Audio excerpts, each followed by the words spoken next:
شادی کو آسان کرو، زنا کو مشکل بناؤ.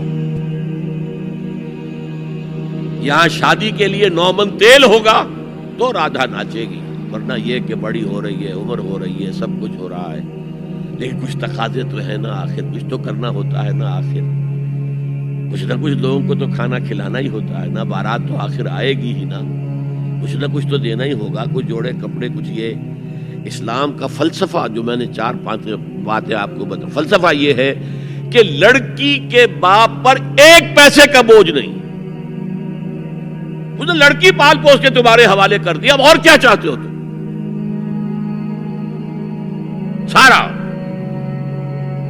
مرد آزما، مرد آفرین، مرد کو چیلنج دیا ہے، تم مرد ہو، مہر تم دو گے. اور سب سے بڑھ کر کیا ہو رہا ہے آج کل بھی ہوتا ہے، وہ ہمارے کچھ کام ہوتے ہیں اسلامی، وہ بھی ہے، کچھ وہی ہندوانہ پس منظر. نکاح کی محفل میں چھوارے کون لے کے آتا ہے جی؟ لڑکے والے. اور پلاؤ کن سے کھاتے ہیں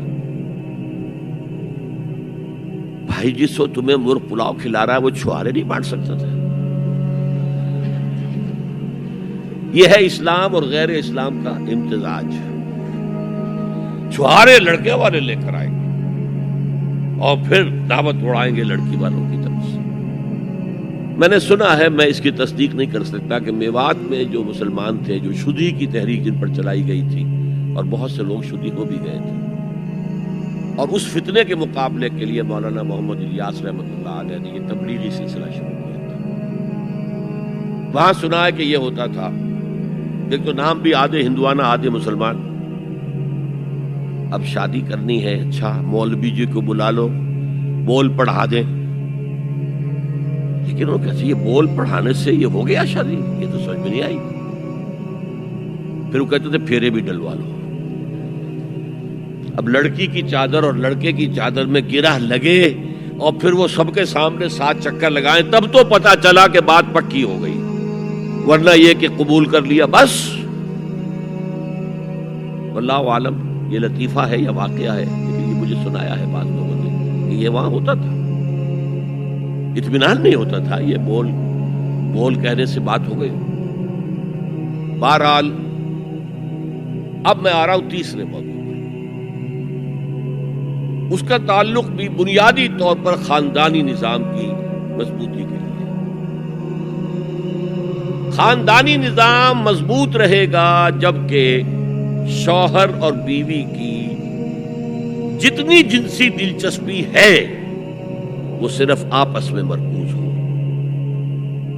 شوہر کی بیوی پر، بیوی کی شوہر پر.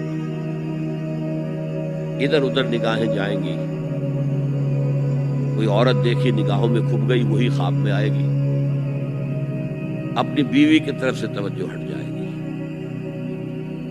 اور یہ چیز، وہ بانڈ آف لو جو ہے بٹوین دی اسپاؤسز، اس کو کمزور کرتا ہے. جنسی آوارگی نہ ہو، عورت کو چھپا کر رکھا جائے. وہ مستورات ہمارے ہاں کہلاتی تھی، مستورات. پردے کا جو احکام ہے اس جنسی بے راہ روی کو روکنے کے لیے، حسن کہتے ہیں عربی زبان میں قلعے کو. اور جو عورت ان تمام پردوں میں ہے، پردے کہہ رہا ہوں میں، ایک نہیں، اس کو محسنہ کہتے ہیں کہ وہ قلعے کے اندر ہے. یا تو وہ خاندان کے اندر رہ رہی ہے، بھائیوں کی اور باپ کی پشت پناہی حاصل ہے اسے، وہ اس کی عصمت و عفت کے محافظ ہے.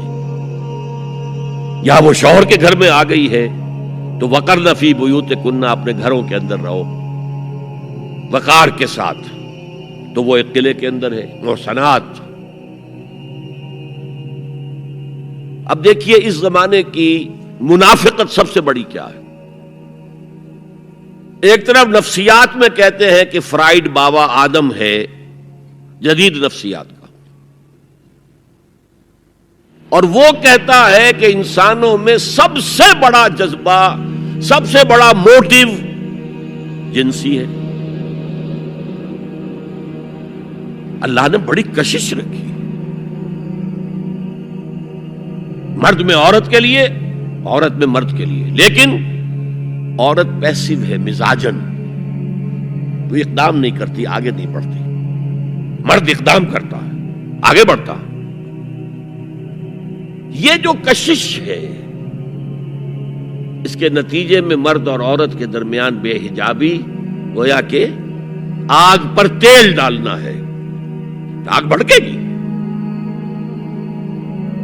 اسلام نے اس کو روکا ہے، پورا نظام اس کا معاشرتی، ایک بہت بڑا پردہ پورے معاشرے میں ہے، بہت بڑا پردہ، جیسے یہ چھوٹا سا پردہ آپ کو نظر آ رہا ہے نا، ادھر عورتیں ادھر مرد ہیں۔ اسلامی معاشرہ سیگریگیٹڈ ہے، مخلوط معاشرہ نہیں ہے۔ عورتوں کا اپنا دائرہ کار ہے، مردوں کا اپنا ہے، کما کر لانا مرد کا کام ہے، عورت کا کام نہیں ہے۔ وہ گھر میں خوش اسلوبی کے ساتھ رہے، اچھے انداز میں پکائے، شوہر کا استقبال مسکراہٹ کے ساتھ کرے، جب وہ گھر واپس آ رہا کام کر کے، بچوں کی دیکھ بھال کرے۔ اور اس اعتبار سے میں کہا کرتا ہوں، قوم کا حال جو ہے پریزنٹ، یہ مردوں کے حوالے، اور قوم کا مستقبل عورتوں کے حوالے۔ مستقبل اگلی نسل، اس کی صحیح تربیت ہوگی، ماں کے دودھ کے ساتھ اس کے اندر اسلام اور ایمان کے جذبات جائیں گے۔ آج تو وہ دودھ پلانا بھی ختم ہوا، بوتل کا دودھ، ڈبے کا دودھ، جس کی وجہ سے ریسرچ یہ بتاتی ہے کہ کینسر آف بریسٹ کا سب سے بڑا سبب جو ہے دودھ نہ پلانا ہے، سب سے بڑا۔ اس لیے کہ اللہ تعالیٰ نے ہر عضو کا ایک فنکشن رکھا ہے، آپ فنکشن روک دیں گے اس میں خرابی آئے گی۔